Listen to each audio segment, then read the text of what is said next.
자, 이번에는 세상에 육포가 나왔습니다. 육포. 우와. 오늘 이날 우리 저 신유진 변호사님 그 개 타는 날입니다. 예.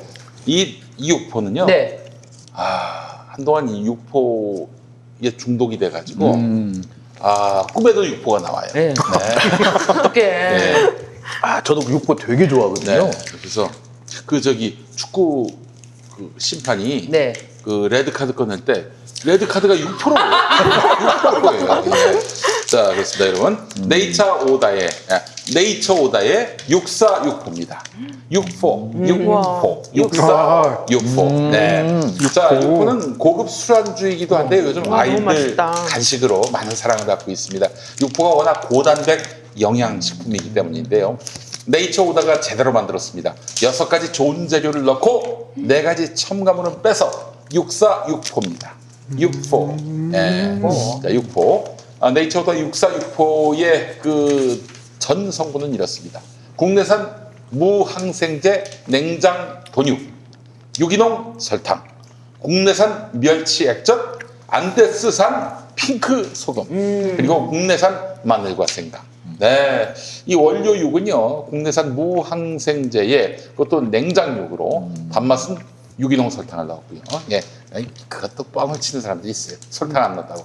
설탕 안 넣고 어떻게 그렇죠. 단맛이 날 수가 없죠. 그런 뻥을 치면 안 됩니다. 예, 자, 나트륨 함량을 조금이라도 줄이기 위해서 깨끗한 안데스 핑크 소금을 넣었어요. 우와. 네, 그 외 재료는 모두 국내산 채소와 액젓입니다. 자, 육사 육포에 넣지 않은 4가지 첨가물은 화학조미료, 그리고 합성 보존료, 또 발색제, 그리고 산화방지제 등입니다. 하여간 뭐 제자가 들어가면 좋을 게 없어요. 예. 자, 거기에 그 육사 육포는 낱개 비닐 포장으로 되어 있기 때문에 잔뜩 사셔도 상관이 없어요. 네. 시중에 나와 있는 어떤 육포와 비교해도 전혀 뭐 손색이 없습니다. 자, 김용민 TV 광고를 기념해서 어디서도 만날 수 없는 특가로 구성을 했는데 육사 육포 한 봉이 요게 한 봉이 아니라 네, 저거. 60g, 네. 60g 요거. 한 봉, 네. 한 봉. 요 한 봉이 5,510원, 네, 5% 할인이고, 자, 5봉 세트 26,100원인데 10% 추가 할인. 육사 육포 10봉 세트 49,300원인데 15% 추가 할인입니다. 네, 친환경 농축산물로 먹거리를 만드는 네이처 오다의 육사 육포 김용민닷컴에서 압도적 최저가에 판매하고 있습니다. 네. 이거 진짜 되게 마늘이랑 맛있네. 생강 이렇게 네. 약 양념 마리네이드가 돼 있어가지고 네. 이게 되게 육포가 느끼하지가 않아. 매콤해요. 너무 좋아, 너무 좋아. 양념이 착착착 입에 붙어요. 네. 근데 이게 또 양념이 국내산 마늘과 생강이래. 와, 나 진짜. 제가 육포를 워낙 좋아해가지고요. 오. 그리고 또 이렇게 약간 이렇게 좀 이렇게 쫀득쫀득한 이런 건 육포를 좋아하거든요. 반건조 육포. 그래서 제가 일부러 이 육포 먹으려고 마카오를 놀러 가기도 했어요. 거기 유명하잖아요. 그런데 비채냥. 아시네. 거기보다 훨씬 나요. 거기보다 한 100배 정도는 맛있는 거 같아요. 그 TV 보시는 분 중에 혹시 홍콩이나 거기서 맞아요. 막 숯불에 직접 구워주는 그 육포 좋아하신다면 그 느낌보다 더 예. 좋습니다. 꿀맛이야, 꿀맛. 그러니까 숯불 맛도 느껴지고. 맞네요. 마카오의 그 육포 골목가에서 먹던 그 분위기라고 생각하시면 될 것 같은데 홍콩 그보다 마카오. 훨씬 맛있어요. 예. 거기는 약간 좀 양념이 좀 진하게 들어갔죠. 근데 그거 저도 딱 이거 먹고 그거 딱 생각했거든요. 그 우리나라 백화점에도 있어요. 롯데백화점. 네, 맞아 팔아요. 롯데백화점. 육포맨이야시구나. 근데 근데 이게 더 맛있어. 더 맛있고 깔끔하고 그거는 진짜 기름이 질질 막 나고 이렇게 하거든요. 좀 이렇게 그 양념이 좀 세요. 그래가지고 우리나라 사람들이 먹기에는 조금 부담스러운 부담스럽지. 부분이 있어요. 근데 이거는 딱 우리나라 사람이 먹기 좋을 정도로 잘 못 갔어. 예. 깠어요. 깠네. 이게 까는 방법을 알려드릴게요. 그게 그냥 까는 게 힘을 줘서 까는 게 아니고 여기 귀퉁이에 여기 이렇게 손잡이가 있어요. 그래서 여기를 벌려가지고 까면은 그냥 자연스럽게 까지는 거죠, 그죠? 되게 까기도 쉽게 되어 네. 있어요. 저녁 안 먹고 오길 잘한 것 같습니다. 맛있는 게 많네. 네. 날마다 이게 나오는 게 아니라 네. 어느 날은 비누만 나올 때가 있으니까 좀 알아보고. 저번에 머리 감으시는 거 본 적 있습니다. 네, 예. 갑자기 방송하시다가 머리 감으셔서 머리 감을 수가 있어요. 이렇게 까는 거예요. 이렇게 한 귀퉁이를 까갖고 이렇게 먹기도 편하게 먹기도 되어 편하고 있고요. 이게 또 그리고 갖고 다니기 너무 좋다. 그러니까 너무 좋은데? 휴대용으로. 네, 휴대용. 아, 나 진짜 여기 이렇게 슈퍼마켓처럼 갈 때 하나 몇 개 사왔으면 좋겠어. 주문하기 괜찮은데. 가격이 괜찮네요, 이게. 아, 가격이. 이제 훌륭하다. 이 가격이 그래서 아까 말씀하신 그 백화점에서 파는 네, 그 그거. 마카오 막 육포 그거보다도 한 20% 정도 싼 것 같아요. 그거 어우, 보통 이제 한 7, 8천 원대부터 시작을 하더라고요. 네. 그러니까 아니 우리 저 황현희 씨가 나올 때 네. 황현희 빼라 이런 글들이 종종 올라왔잖아요. 그랬어요? 네, 그랬었어요. 근데 황현희 안 나오니까 황현희 어디 갔어요? 또 그러니까. 이런 이중적인 인간들 당신들 때문에 뺐어! 라고 말하려고 했습니다만 그건 뻥이고요. 예. 우리 저 황현희 씨하고는 뭐 하나 또 프로젝트 준비하는 게 있습니다. 프로젝트. 네, 그래서 이제 예컨대 쇼 오디오 자키라고 오. 그 오디오로 만드는 코미디 프로그램을 지금 아, 우와. 구상하고 있습니다. 그래서 뭐 예컨대 예컨대. 그 예전에 그 회장님 우리 회장님 네. 같은 꽁트를 좀 현대식으로 변형해서 그 회장님이 그분 부회장님이죠. 네. 네, 그러나 실질적인 회장님. 제목은 재벌 10세 이런 거 준비하고 있습니다, 여러분. 7월쯤에 론칭할 예정입니다. 네. 역시. 역시 기대를 배신하지 않는 네, 그렇습니다. 예. 네이밍부터 확실히 눈에 확 귀에 쏙 들어오는 네네네. 지금 6월 1일부터는 생방송으로도 뭐 하시지 않나요? 5시부터? 그렇습니다. 라디오. 네, 그래서 제가 정말. 너무 재밌어요. 아, 그래요? 감사합니다. 그 꽁트는 또 제가 또. 꽁트! 네, 네. 꽁트가 최고예요. 김종알하고 안뛸수가 서로 이제 토론하는. 네. 안 뛸 수. 실망입니다. 안뛸수. 안 뛸 수도 있어요, 그냥. 대선에. 예. 자, 그래 여러분 이제 새로운 코미디를 또 준비를 하고 있으니까 네. 많이 또 기대해 주시면 감사하겠습니다. 네. 이동형 TV가 지금 시작했다고 그러는데 아. 네. 아. 그딴 거 보지 마시고 그 뭐 맨날 똑같은 얘기, 겉도는 얘기, 응? 하나만 하는 얘기. 그걸 뭐하러 봐요? 응? 데이터가 아깝게. 자, 여러분들께 오늘 아주 또 이동형이 또 자기 배신하고 일로 왔다고 또 뭐라 그러겠다. 아 그래요? 여러분 이동형 망합니다 이제. 거의 좋아요 눌러봐야 마음만 아파요. 그러니까 자 여기 그냥 여기 계세요. 재밌는 걸 보여드려야겠네요, 가지 마시고. 오늘. 네, 그래요. 이 검찰에 대해서 지금 대대적으로 우리가 이름까지 못해 꼼찰청으로 네, 이름을 그렇죠. 예. 꼼찰청에서 불렀던 증인이 다시 이제 한명숙 전 총리 재판에서 두 명의 증인이 출석해서 진술을 했고 증언을 했고 그리고 한 명은 한 씨는 출석하지 않았어요. 그런데 그 두 명 중에서 최 씨와 김 씨가 있었는데 최 씨는 다시 커밍아웃을 하면서 그 당시에 나는 위증을 했다라고 KBS 단독 보도로 나갔고요. 한 씨. 아, 한 씨 말고요. 한 씨는 자, 지금 다시, 증인이 다시. 다시 한번 헷갈려요. 정리. 정리. 자, 그래서 한만호가 있고 한만호. 한만호의 한만호 씨가 이제 재판 중에 네. 한명숙 총리한테 내가 검찰 진술 단계에서는 뇌물을 줬다고 얘기했지만 실상은 아니다. 안 아니다. 줬다라고 하니까 이제 검찰이 당황했잖아요. 네. 그 세 명의 증인을 내세워가지고 지금 한만호가 뻥을 치는 거다. 원래 네. 줬는데 지금 안 줬다고 말을 바꾼 것이다. 라고 이제 세 명을 앞세우려고 했는데 네. 한 명은 빠졌어요. 그게 한은상 H씨. 한은창 씨. 네. 그리고 나머지 두 명은 네.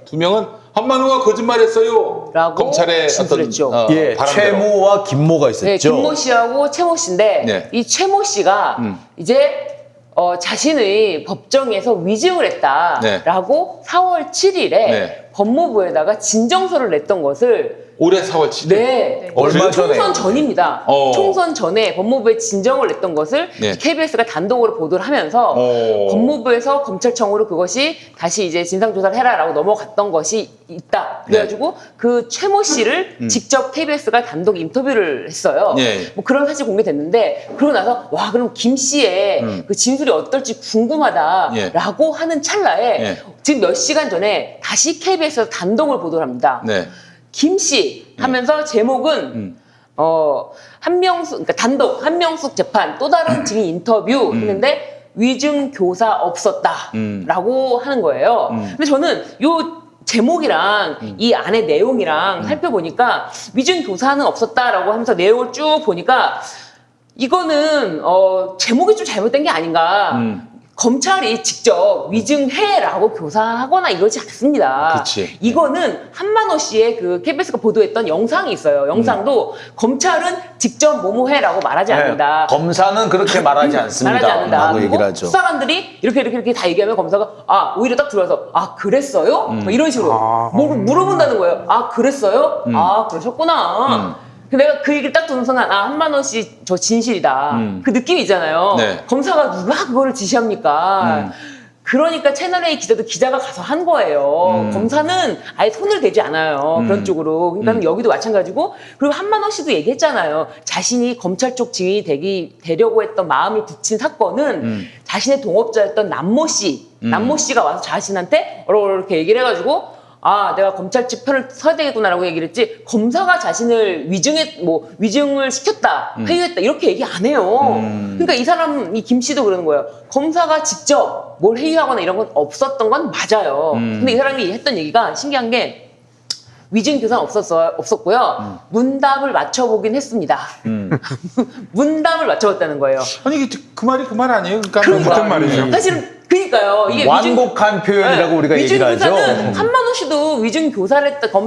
검사가 나에게 위증을 교사를 시켰다라고 얘기 안 했거든요. 그렇지. 검사는 안 했어요. 다만 이제 느낌상으로 예를 들어서 검찰에 협조를 해주면은 맞아요. 뭐 특식이 나온다든지 이러면서 네, 사람을 그렇죠. 그렇게 스시를 먹는다든지 그리고 스시집에서 검사가 듣고 싶지 않은 얘기, 예를 들면 자신이 다른 사람에게 뭐 정치 자금 줬다라고 얘기를 하는 거는 검사가 그 얘기를 그러니까 검사가 아니야, 수사관이 그 얘기를 막 이제 한만호 씨가 막 하니까 그날은 밖에 나갔다가 1시간인가 2시간 있다가 다시 들어와가지고 오늘 좀 피곤하신 것 같으니까 오늘은 그만 들어가시죠? 식사하시고 들어가시죠. 이런 식으로까지 하면서 이제 뭐 회유를 직접적으로 안 한다는 거예요. 그렇지. 이건 이미 우리가 다 알고 있어. 그런데 뭐 이제 와서 새삼스럽게 정리를 제가 해드리면요, 이렇게 항상 이렇게 했습니다. 와. 예, 이렇게 되는 거예요. 결국 이렇게 되는 거예요. 예. 등장한 이 키보드가 키보드가 떴어요. 예. 키보드가 너 왜 떴니? 근데 자, 등장 인물은 그러니까 한명숙 총리를 수렁으로 빠뜨린 사람 중에 이제 이 네 사람이 등장합니다. 첫 번째가 좀 이제- 올려주세요. 올려주셔서. 첫 번째가 이제 이 한만호 씨가 되는 거죠. 근데 한만호 씨는 법정에서 진술을 뒤집습니다. 또 떴네. 예. 그런데 이분은 얼마 전에 사망하셨죠. 자, 그리고 난 다음에 죄수 H가 있습니다. 이분이 이제 그냥 한씨라고 하죠. 네, 한씨. 예. 아니, 왜냐면 요 하나가 헷갈릴까봐. 그래서 죄수 H, 예, 또는 뭐 증인 3, 이라는 사람이 있는데, 이 사람은 위증교사도 있었고, 그 사이에 집체교육까지 받았다. 입을 다 맞췄다. 라고 얘기를 합니다. 근데 이분은, 증언을 직접 하진 않아요. 나는 차마 내가 그렇게 그런 거짓말은 못하겠다라고 해서 증언 안 합니다. 자, 그 다음에 등장한 사람이 이제 최모 씨와 김모 씨가 있는데, 네. 또 그 내려서요. 얼굴을 보여주시면. 네. 네. 최모 씨와 김모 씨일까요? 예. 네, 좋다. 자, 됐네요. 예. 최모 씨와 김모 씨가 있는데 이 사람들은 법정에서 증언을 해요. 네. 자, 근데 그 중에서 이 최모 씨라는 사람이 얼마 전에 지난 4월 7일 법무부에 진정서를 냅니다. 나는 한명숙 총리에 대해서 위증을 했다. 그리고 그 과정에서 집체교육도 받았고 강압도 있었다. 라고 주장을 합니다. 그리고 자, 바로 조금 전에 이제 KBS가 단독 보도를 했다고 하는 것이 이제 김모 씨. 네. 마지막 남아있던 김모 씨 부분인데 이 사람은 위증 교사는 없었다라고 얘기는 얘기는 합니다만 했지만 가만히 얘기를 들어보면은 한만호 씨 얘기가 똑같아요.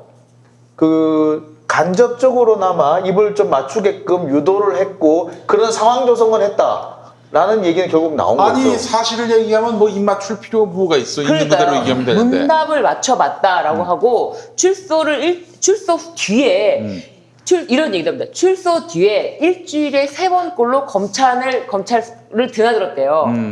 출소 뒤에 일주일에 3번씩 검찰을 드나든다는 거는 이미 위법수사라는 것을 공표하고 있는 거예요. 스스로? 왜냐하면 네. 특수부는 그렇게 한가하지 않아요. 네. 아무나 드나들 수 있는 곳이 아니에요. 그래서 제가 이거는 이제 하나 뇌피셜이면은 사실 이제 죄수 뭐 HC라든지 최모 씨라든지 지금 수감 중이세요. 그렇고 이제 이분들은 이미 뭐 다른 사건이든 그 사건이든 다른 사건으로 수감 중이시면서도 그 검찰에 자신들이 어떻게 보면 이용당했다라는 것에 대해서 밝히고 싶은 거예요. 아직 검찰이랑 대척 중이다. 이 사람들은 그런 심리가 있다면 이 김모 씨는 이 당시 사기 사건으로 이제 수감생활 중이었고 나온 다음에도 그런 게 있잖아요. 제가 이제 이런 분들은 늘 추가 기소에 대한 염려가 있어요. 아까 소 변호사님이 얼핏 얘기해 주셨지만 사업하는 사람들은 항상 자기가 완벽하게 모든 걸 다 컨트롤할 수 없는 부분들이 있잖아요. 네. 그럴 때 추가 기소에 대한 염려, 내가 지금 다른 사건으로 기소가 되는 거라든지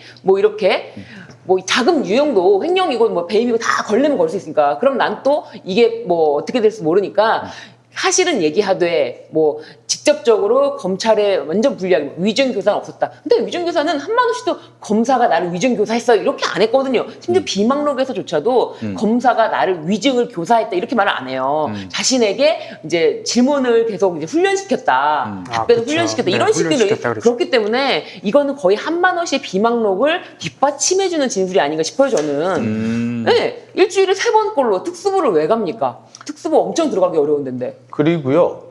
제가 만약에 그럴 리는 없어야 되겠지만 만약에 뭐 이런 이 사람처럼 검찰청을 들락거리다가 결국에 감옥에까지 가게 됐다면 검찰청 근처도 가기 싫을 것 같아. 그럼요.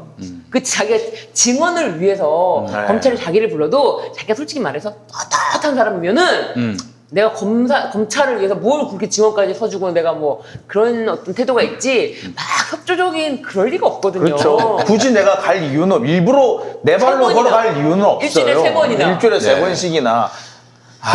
이게 뭐 다 드러났는데 이제 이실직고하고 대가리 받고 그래야 되지 않겠는가. 그렇죠. 이 사람이 또 한 가지 직접적인 얘기를 했어요.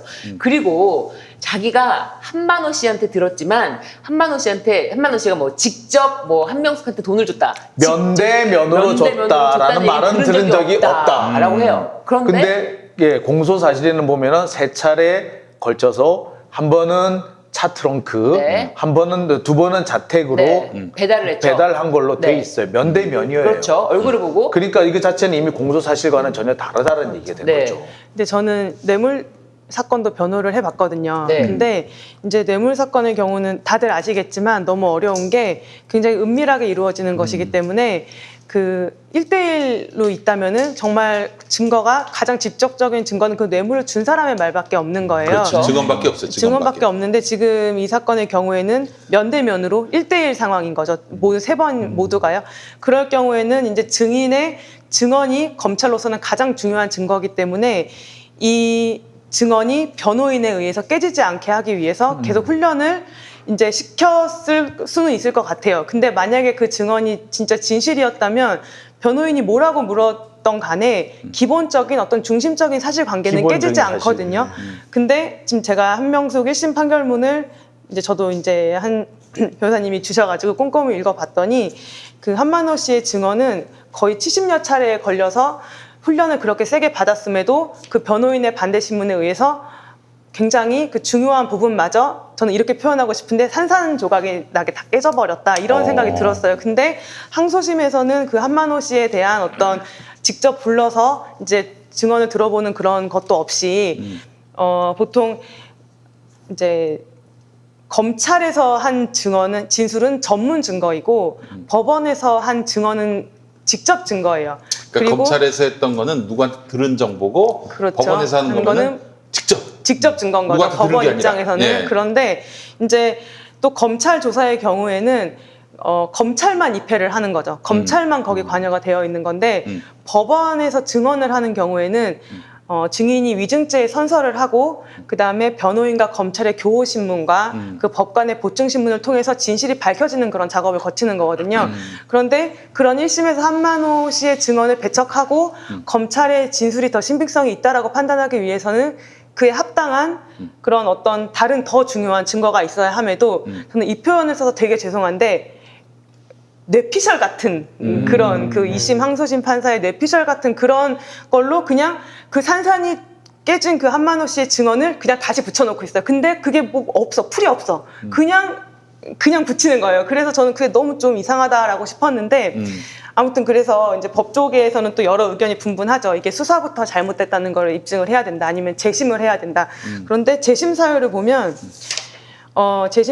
뭐가 있냐면 뭐 물론 위증 이런 걸로 해서 확정 판결을 받아야 된다 이런 것도 있지만 유죄 선고를 받은 자에 대해서 무죄를 인정할 만한 명백한 증거가 새로 발견된 때 그리고 뭐 공소 제기 또는 그 공소에 기초된 수사에 관여한 검사나 사법경찰관이 그 직무에 관한 죄를 범한 것이 확정 판결에서 증명된 때 뭐 이런 것들도 있거든요. 그래서 이런 것들을 좀 잘 밝혀보면 진실이 밝혀질 수 있는 그런 또 계기가 될 수 있지 않을까 저는 일단 그런 뭐 재심으로 어렵더라도 네. 뭐 이 과거사위원회 같은 그죠. 걸 재심에 구성해서 가기 위한 전 단계로서 네. 어떤 그 당시에 좀 대법원 소수 의견도 분명히 지적을 했어요. 이 수사는 네. 상당성이 없다.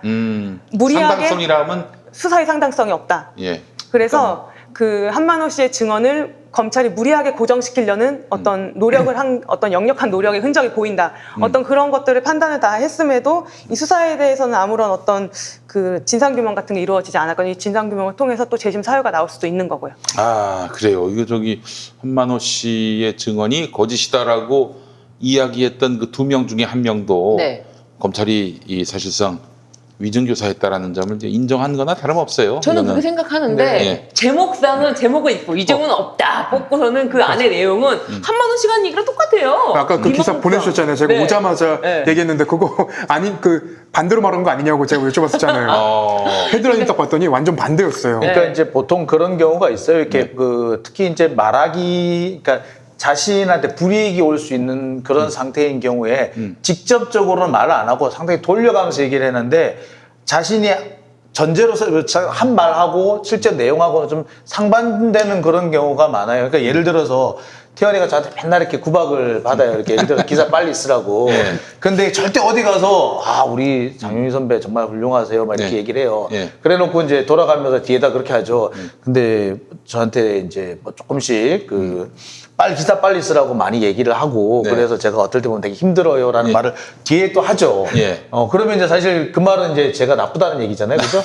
돌려가는 거잖아요. 그죠? 그렇지. 예. 아, 그런 진짜 사실은 없습니다. 그거 진짜 열받아요. 그러면. 진짜 열받아요. 제가 어제 전화 통화에서도 바로 선배 칭찬부터 하고 전화 통화를 그렇습니다. 했죠. 그렇습니다. 잘 배우고 그러니까. 있다. 사회생활 너무 잘해. 다행히 너무 잘해. 내가 봤을 때는 출세 지향적인 삶을 사실 거야.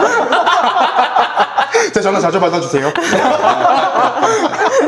알겠습니다. 자, 그 얘기는 뭐 또 이렇게 정리가 되고 네. 다음 이슈 뭐 또 얘기해 볼까요? 요거랑 바로 연결되게 네. 그 저희가 서울시 공무원 간첩 조작 사건. 아, 그래요. 그거 네. 특종하셨어? 네. 저희 맞아요. 단독 기사를 썼습니다. 네. 이게 설명해 주세요. 이게 조금 설명을 드리면 그 서울중앙지검 2013년에 서울중앙지검 공안 1부가 유우성 씨가 수차례 그 미립북해서 국내 탈북민 정보를 북한에 넘겼다고 구속 기소했습니다. 근데 이게 이제 재판 과정에서 국정원 직원들이 그 동생 유가려 씨의 진술을 조작하거나 네. 허위 자백을 받아낸 사실이 드러났죠. 네네. 그래서 2015년 10월에 결국에 유우성 씨가 대법원 무죄 확정 판결을 받았는데 이제 이 뒤가 문제예요. 지난해 2월에 이제 법무부 산하 검찰 과거사위원회가 검찰이 국정원에 위조된 증거를 제대로 검증하지 않은 정황이 드러났다며 검찰총장에 권고를 했는데 이제 이후에 유우성 씨가 다시 고발을 하죠. 근데 이 검찰 과거사위가 조사를 하기 전에 검찰이 한번 그런 얘기를 해요. 우리가 국정원에 속았다. 근데 검찰 과거사위원회에서 검찰이 속은 게 아니라 국정원이 그 당시에 자료를 조작한 걸 검찰이 알고 있었다. 근데 지난 4월 20일에 검찰이 결국은 국정원에 속았다는 결론을 내버립니다. 그러니까 검찰 과거사위원회에서는 국정원이 속이려고 한 것도 맞지만 사실은 검사가 이를 알면서도 은근히 방조를 했거나 부분적으로는 이 증거 조작을 묵인한 것도 있었고 그다음에 부분적으로 약간 부추김 측면도 있었다 이렇게 이제 결론을 내렸어요. 그런데 이 결론대로 하자면은 그 담당 검사들이 처벌을 받아야 돼요. 그렇지. 그렇죠. 근데 바로 그래서 이제 유우성 씨가 처벌해 달라고 고발장을 냈는데 결국 검찰청에서는 어떻게 했느냐? 야, 혐의 없음. 증거 불충분. 검찰도 이렇게 해서 국정원한테 결론이- 속았다. 뭐 이런 근거죠. 그래서 결과적으로 이제 속았다라는 결론을 내린 건데요. 이거를 이제 그렇게 떳떳하면은 솔직히 얘기를 하는 게 맞잖아요. 그렇죠. 사실은 우리가 속았어요. 우리가 정말 잘못했는데 우리 사실 속았어요. 이게 우리 결과입니다라고 떳떳하게 얘기를 하는 게 맞을 거고, 저는 그렇지. 적극적으로 네. 공표를 할 것 같은데 그 잘하는 언론 플레이를 할 것 같은데 슬그머니 숨겼어요. 아. 숨기고 있다가 이제 우리한테 김태현 우와. 기자한테 닥탁 네, 걸린 거죠. 단독 와. 기사를 쓴 겁니다. 그거 어떻게 그 정보를 얻으셨어? 그러니까 이게 저희가 그 재판에서 나오는 얘기를 계속 잘 쓴다고 칭찬을 듣다 보니까 아니 변호사님 표정으로 욕하시는 느낌. 아, 이거 이제 욕은 안 하지만 표정으로 욕하는 거. 아무튼 그렇게 했는데 그 저희 기사를 보시고 이쪽 제보자분이 제보를 해주셨습니다. 네. 그래서 아. 그 불기소 와. 결정문을 확보를 했는데 와. 거기 내용을 보니까 저희가 좀 많이 화가 났던 게 그 검사들이 내가 국정원에서 속았다라는 그 주장을 그대로 받아들여요. 오. 압수수색이 없습니다. 예. 강제 수사 없고. 진짜요? 네, 그러니까 강제 수사 없이 진술만 그대로 믿고 하는 거죠. 그러니까 누구는 뭐 100여 차례 이렇게 압수수색을 하고 네. 또 누구는 저렇게 진술만 가지고 오케이 알았어. 그러니까 너무 차별적이네요. 이렇게 하는 거는 이게 이제 소위 말하는 이제 선택적 수사. 그렇죠. 제 식구 감싸기. 선택적 정의. 또 예. 이루어졌네요. 팔이 안으로 굽는. 네. 진짜 아주 그냥 윤석열 씨는 뭐 막장, 뭐 끝장을 다 보여주네요. 근데 진짜. 이 불기소 결정을 한 검사님이 예. 그분이에요. 그 채널A 지금 수사하고 있는 검사님이에요. 아 그래요?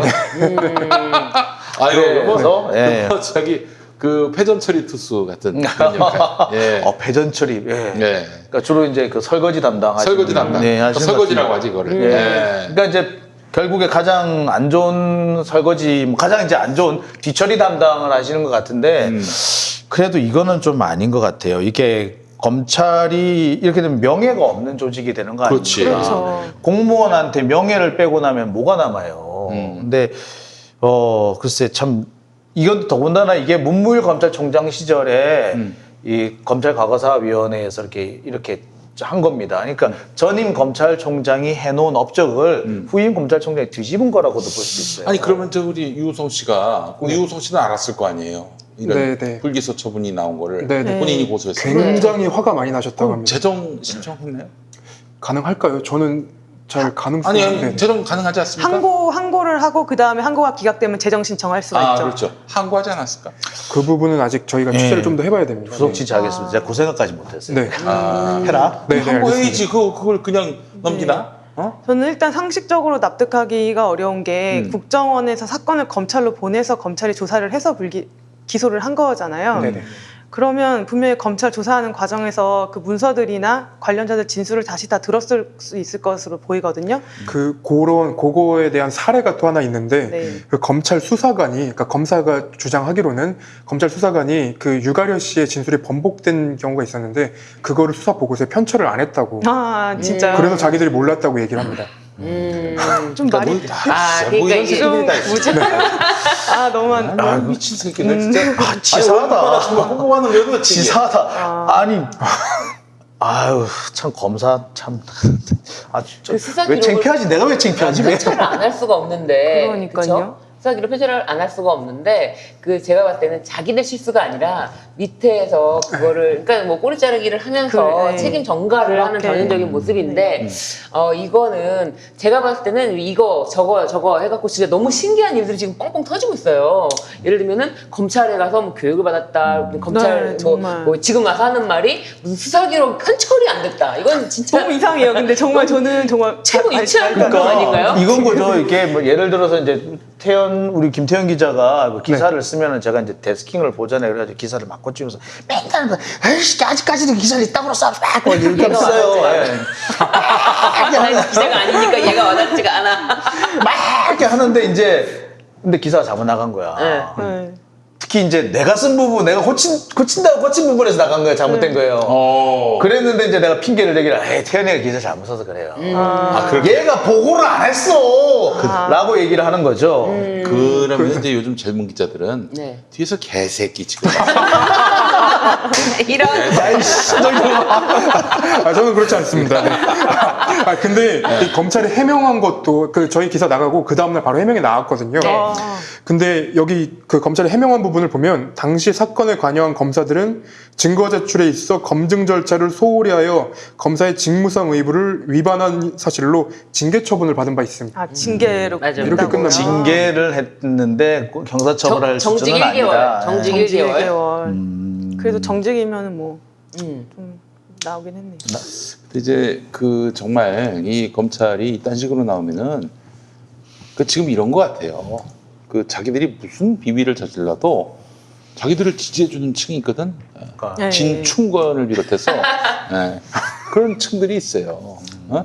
그러니까 이 모든 문제를 다 진실과 거짓의 문제가 아니라 좌와 우의 문제로 바꿔버리는 거야.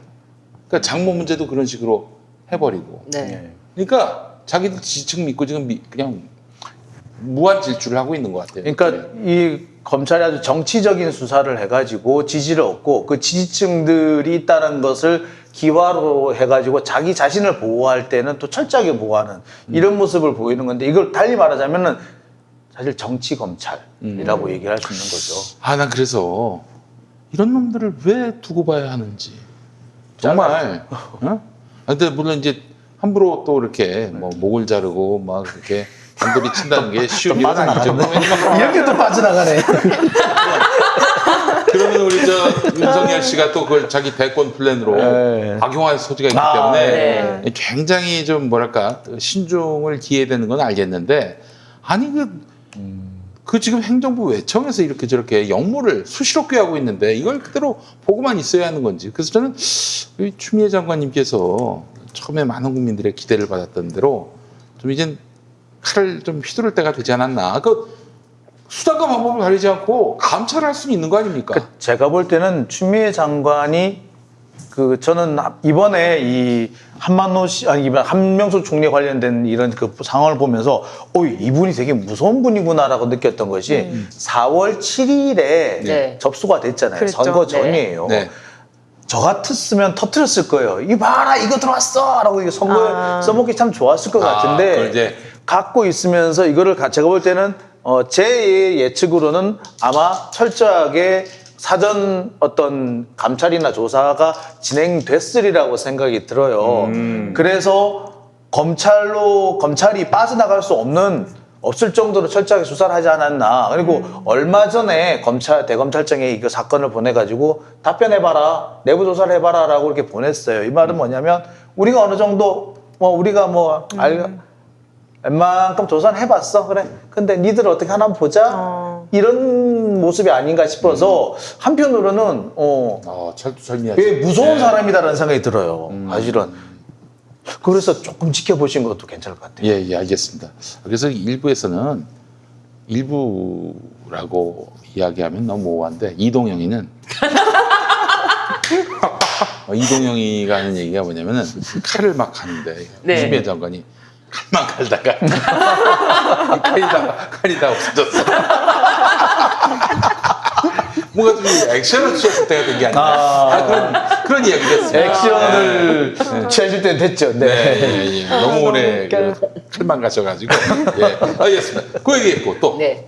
하나만 더 할까요? 이재용 네. 오늘 사실 이재용 영장 나온 예, 거. 이재용 영장 청구된 거. 예. 영장 청구된 거. 사실 어제까지만 해도 제가 뭐라고 그랬냐면 이제 삼성 측에서 이재용 부회장 관련해 가지고 이제 그 검찰 수사 심의위원회 신청을 했잖아요. 그래서 나는 아유 짰네 짰어 이랬습니다. 왜냐하면 이게 250명이나 되는 위원 중에 9명이 다음 9명을 따로 뽑아가지고 그 사람들이 이 구속영장을 청구할 것인지 말 것인지 이렇게 심의를 하는 거란 말이에요. 그러면 그 9명 중에 소위 말하는 삼성 장학생이 없겠느냐. 야, 짰네, 짰어. 검찰이 영장 안 치려고 저렇게 뺑기 쓰는구나. 네. 전문용어로 뺑기 쓰는구나. 라고 했어요. 근데 오늘 갑자기 영장을 청구를 딱 하는 거예요. 그래서 뺑기가 아니고 이거는 검찰로서는 지금 영장을 청구 안 하면 안 되는 상황에 와 있구나. 라는 생각으로 하게 됐어요. 애초에 마음은 영장을 청구할 마음이 없는데 파보니까 증거가 다 나왔어. 그래서 영장을 청구하지 않을 수 없는 상황인 건지. 그건 이제 저는 이제 이렇게 생각을 했어요. 사실 이게 제가 이제 검찰이 불구속 기속적으로 갈 것이다라고 예측을 했던 게 뭐냐면 지금 이 삼성 바이오로직스 삼바 수사와 관련해 가지고는 중요한 증거는 이미 작년 9월 이전에 다 나왔어요. 네. 싹 다 나왔다고요. 네. 근데 그동안 수사가 중단돼 있었어요. 그러다가 갑자기 지난달부터 수사가 재개가 된 거거든요. 네. 거의 6개월 만에. 이건 뭘 말하느냐? 이때는 이제 끝내자 빨리 마무리 짓자라고 하는 것이던가 안 그러면 야 안 되겠다 야 우리 상황 너무 안 좋으니까 이거를 기화 삼아가지고 우리 다시 한번 분위기 반전해보자라고 하거나 둘 중에 하나거든요. 네. 저는 그래 전자라고 본 거죠. 야 끝내자. 아. 그래서 짜고 쳤네라고 했는데 알고 지금 상황을 보니까 그게 아니라 검찰이 지금 상황이 너무 안 좋잖아요. 네, 그쵸. 국민들 지지도 많이 떨어졌잖아요. 네. 그러면 이걸 상황을 반전시킬 만한 카드가 필요한데 그게 삼성이네. 됐다. 삼성 안 됐지만 우리 이재용 영장 청구하자. 라고 한 것이 아니냐. 실제로 그 예전에 그 서울중앙지검에 있을 때 한동훈 씨가 이재용 영장 청구 관련한 기자회견을 네, 했던 기억이 납니다. 그 사실 지금 영장을 청구한 이복현 부장검사가 작은 한동훈이라고 부를 정도에서 특수통 검사들의 막내라고 해요. 왜냐하면 윤석열 라인이에요? 예, 윤석열 라인. 아. 그러니까 아주 유서 깊은 특수통 라인인데 이 사람이 이제 박영수 특검하고 처음부터 이제 그 호흡을 같이 한 적이 있어요. 그러니까 네. 2006년에 현대자동차 비자금 사건에 때 처음 투입이 됐어요. 그리고 그 뒤에 계속 론스타 사건에도 투입이 되고 그다음에 국정원 댓글 사건에도 투입이 되고 계속 그다음에 지난번에 국정농단 사건에도 투입이 되고 계속 투입됐던 사람이에요. 네. 그리고 있다가 삼바 수사까지 떠맡게 된 거거든요. 예. 그런 사람이라고 볼 때 이 사람은 윤석열 성골이지 성골. 그렇다고 봐야죠. 네. 근데 이 검찰 수사심의위원회에 대해서 제가 조금만 부연 설명을 해드리면은 이게 뭐 영장 청구할지 말지를 결정하는 게 아니고 사실은 이제 2018년도에 도입된 건데 지금까지는 주로 검찰이 수사심의위원회를 불러가지고 그렇죠. 뭐 영장 청구 여부를 물어보기도 하고 뭐 그렇게 할 수 있는데 이번에는 그러니까 이 이재용 측이 그렇죠. 예, 이재용 측이 피의자 측에서 피의자 측이 직접 이 수사심의위원회에다가 이거를 심의평가를 받고 싶다라고 하면은 요 부분에 대해서는 영장 여부에 대해서 묻지 않고 수사 과정에서의 그것만 평가를 물어볼 수가 있는데 사실 아직 구성도 되기 전에 영장을 검찰이 청구를 해버린 거기 때문에 검찰은 네가 어디 감히 검찰한테 수사에 대해서 평가를 받겠다는 그런 위원회를 꾸려 건방져. 그렇죠. 내가 봤을 때는 검찰을 건드렸다. 저는 그렇게 영리를 생각해요. 건드렸다라고 볼 수도 있는 거죠. 제가 봤을 때는 야, 건방지게 우리가 잘했어 이씨. 야, 우리가 조스로 보이냐? 이렇게 하니까. 아니 우리가 청구하겠다는데 네가 뭔데 이래라 저래라야 당장 오늘 해버려 이렇게 된 거죠. 근데 이게 아니, 그러니까 지금 윤석열 형이 아무리 네. 망가졌어도 그렇지 네. 좀 삼성이 너무했어. 근데 이제 이 부분에서 이제 비판이 나오는 게 이게 사실은 검찰이 만든 제도예요. 네. 아, 그래요? 예, 네, 검찰이 노무현 총장 때 만든 검찰이 2018년도에. 만든 제도고 네. 이거는 검사가 판단하기 애매할 때 판단하기 애매할 때도 열어도 좋지만 네. 피의자가 요구할 수도 있게 해주자. 네. 뭐 그럴 수 있는 거 아니냐? 네. 라는 취지에서 만든 거예요. 그렇게 네. 그런 취지에서 보자면 삼성은 얼마든지 할 수 있는 거거든요. 그런데 굳이 이거를 위원회 구성도 하기 전에 검찰에서 바로 이렇게 영장을 청구해 버렸다. 이 말은 뭐냐면은 사실 자기 스스로를 부정한 것이다라고 얘기할 수도 있어요. 근데 사실 다른 사람 같았으면 제가 이렇게 기사를 썼을 거야. 근데 삼성이라서 내가 그런 기사를 써주고 싶지는 않더라고요. 네. 저는 오히려 이재용이라든지 이쪽에서 잘못 판단한 것 같아요. 검찰의 자존심을 건드렸다. 어디 감히 그러니까 검찰은 지금 굉장히 날이 서 있잖아요. 검찰 성역 같은 수사를 잘했거나 못했거는 우리가 판단해! 라고 이렇게 하고 있는데 어디 감히 민간인들한테 그러니까 자신들이 맡길 때는 그냥 떠넘기는 부분으로 맡길 수 있는 하나의 어떤 위원회란 말이에요. 근데 이거를 피의자가 직접 감히 청구할 줄은 상상도 못했을 것 같고 건방진 그렇죠. 바로 그러니까 이런 만약에 건방진. 제가 아까 말씀을 드렸듯이 검찰이 여러 가지 몰리는 상황이 애매하다, 위험 안 좋다.